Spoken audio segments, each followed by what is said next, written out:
Bonjour, pasteur Wanakaija Khouchen, responsable de l'église évangélique Philadelphie, version numérique. Une vie livrée. Jean 3,16. Car Dieu a tant aimé le monde qu'il a donné son Fils unique, Jésus-Christ, afin que quiconque croit en lui ne périsse point, mais qu'il ait la vie éternelle. Telle est ma méditation ce matin. Vous savez, ce matin, je me suis réveillé à 3h30 du matin. Je me suis dit, Seigneur, pourquoi tu me réveilles si tôt? Et tout de suite dans ma tête s'est présenté Jean 3,16. Car Dieu a tant aimé le monde qu'il a donné. Il a donné ce que le ciel a de meilleur. C'est son Fils bien-aimé. Lorsque Jésus est sorti des eaux du baptême, dans le Jourdain, le ciel s'ouvre et nous voit se fit entendre Dieu des cieux. Celui-ci est mon Fils bien-aimé, en qui j'ai mis toute mon affection. Oui, Dieu a donné ce que le ciel a de meilleur pour le rachat de l'humanité, pour nous faire passer de la mort à la vie, des ténèbres à la lumière. Aujourd'hui encore, Dieu cherche. Dieu cherche quoi? Il cherche des vies données, des vies livrées, des vies qui sont prêtes à tout pour celui qui a donné sa vie pour nous. Voilà, à la croix de Golgotha. Car Dieu a tant aimé le monde. Si nous aimons notre pays, si nous aimons tout ce qui nous entoure, il n'y a pas 36 solutions. Il faut une vie livrée, une vie donnée. Vous savez, Oswald Chambers a dit ceci: pour Dieu, une vie livrée a plus de valeur que 100 vies réveillées, 100 vies nées de nouveau.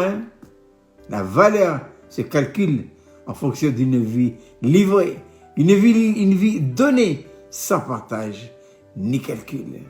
Sommes-nous prêts à consentir à ça? Dieu cherche. Dieu est en expectative pour voir quel est l'homme et la femme qui est prêt, quand maintenant, à donner sa vie, entièrement sa vie. Jésus dira lui-même, il n'y a pas de plus grand amour que de donner sa vie pour ceux qu'on aime. Quand le Saint-Esprit a saisi nos cœurs sur le don du ciel, plus rien ne nous retient. On est prêt à tout perdre pour lui et rien que pour lui. Sommes-nous prêts ce matin à répondre à cet appel? Dieu cherche. 2 Chroniques 6, verset 9. Car l'Éternel étend ses regards sur toute la terre pour soutenir ceux dans le cœur et tout sentir à lui. C'est pourquoi foi et entière consécration sont deux éléments essentiels dans la vie chrétienne. C'est pourquoi quand nous voyons les 5 sacrifices dans les Lévitiques, quel est le premier sacrifice qui ouvre les autres sacrifices? C'est l'Holocauste. Et l'Holocauste signifie entièrement consumé, entièrement livré à l'Éternel. Que votre vie et ma vie soit celle-là. Dieu a besoin de telle personne pour manifester la grandeur de Golgotha. Parce qu'à Golgotha, par une vie donnée, le Seigneur Jésus-Christ a accompli parfaitement notre rédemption. Mais si nous voulons que tout ce qui était accompli à Golgotha devienne une réalité expérimentale dans nos vies, qu'est-ce qu'il faut faire? Pareil, une vie livrée. Telle est la méditation de ce matin. Réfléchissez-y, toute la journée.